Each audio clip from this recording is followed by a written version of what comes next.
Famed New York photographer Francesco Mastallia has traveled the world capturing tribal, religious, spiritual, and indigenous people from all walks of life.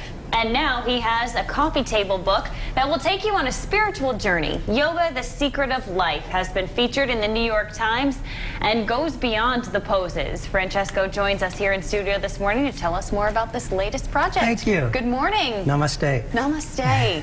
You know what? This book should relax a lot of people. That's what yoga is all about. And really just to take a step back and appreciate the beauty of yoga. Tell why this topic for you. Is this something that you've practiced throughout your life? You know, I didn't. When I first started this project, I came to this project from a visual perspective as a photographer. I had never practiced yoga before. But what inspired me was seeing yogis doing these extraordinary postures. And it was really a powerful display to see what the human body was capable of. So it was my inspiration and my goal to photograph the beauty and the strength and the grace of the human body. And the way that you captured these photographs is extremely unique. Tell us about the process and the equipment that was used. Well, these photographs are taken on glass plates using the wet collodion process. Now, this is a photographic technique that dates back to the 1850s. So glass plates are hand-coated to produce one-of-a-kind amber-type images. Now, amber types are positive images on glass. So it's a labor-intensive craft where each step of the process is performed by hand. Wow. So I'm making my own film, my own emulsion, using silver nitrate. I need to transport a portable darkroom. Each photograph takes approximately 10 minutes to take. But what is so unique is that when I take a photograph, I'm not trying to freeze time to capture an image. I'm using time to capture the energy of light and the flow of time and the rhythm of nature. Now, the exposures are typically 5 to 15 seconds long. So it's a place where a known and unknown world come together. And what I love so much about it is that when the image appears, I have no idea what it's going to look like.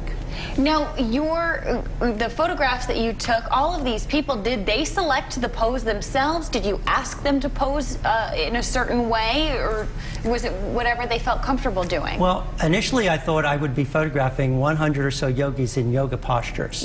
And early on in the project, someone said, I don't want to be photographed in a yoga posture. I prefer to be photographed in a meditation pose.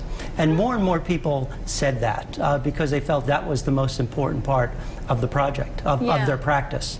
And we're seeing some of the images now. I mean, they are beautiful, and it evokes a certain emotion and relaxation even as you're watching them do it, because yoga poses, although they may be kind of straining as you're doing them, they are so beautiful.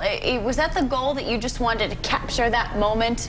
I did. Yeah. I did. I mean, I think visually it's just incredibly beautiful, but the goal of yoga is not to see if we can put our legs behind our heads or stand on our heads, but it's really stopping the fluctuations of the mind. Yeah. I mean, yoga is a practice that gets you in touch with who you truly are. And who you truly are is not your thoughts.